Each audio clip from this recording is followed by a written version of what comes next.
Baik, Assalamualaikum warahmatullahi wabarakatuh.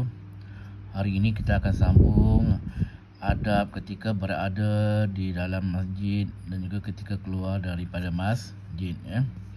Baik, hari ini kita belajar tajuk berkaitan dengan kebaikan menjaga adab di masjid dan juga di surau.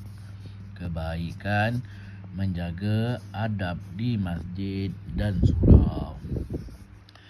Okey, pertama, dapat mengerjakan solat dengan khusyuk. Dengan khusyuk maksudnya kita dengan penuh tumpuan, ya. Yang kedua, mendapat rahmat dan keberkatan hidup.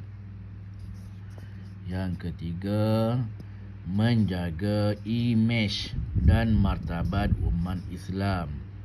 Sebab apa kita menjaga adab ketika berada dalam masjid, ya.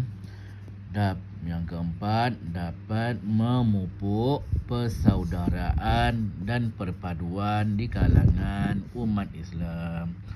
Bila kita berada di masjid, kita dapat berkenalan dan mengeratkan lagi hubungan silaturahim. Bila kita dah berkenalan, maka kita akan bersatu padulah. Senang kita nak buat kerja gotong royong ke, ya. Yang kelima, menjaga keselamatan dan kebersihan masjid. Itu kebaikan menjaga adab di masjid dan di surau. Apa pula akibatnya kalau kita tidak beradab ketika di masjid dan surau? Apa akibat dia? Pertama,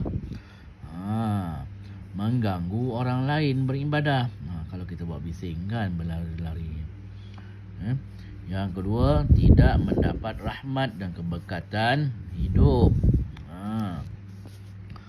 Jadi Allah murkalah kalau kita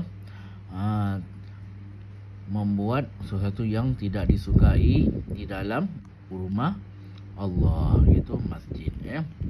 Okey. Yang ketiga, dibenci orang dan mendapat dosa. Kalau kita bising ke masjid, orang suka ke tak? Kan? Ya. Yang keempat, menimbulkan kemarahan kepada orang lain. Itu dia 4 akibat kita tidak beradab ketika di masjid dan di surau.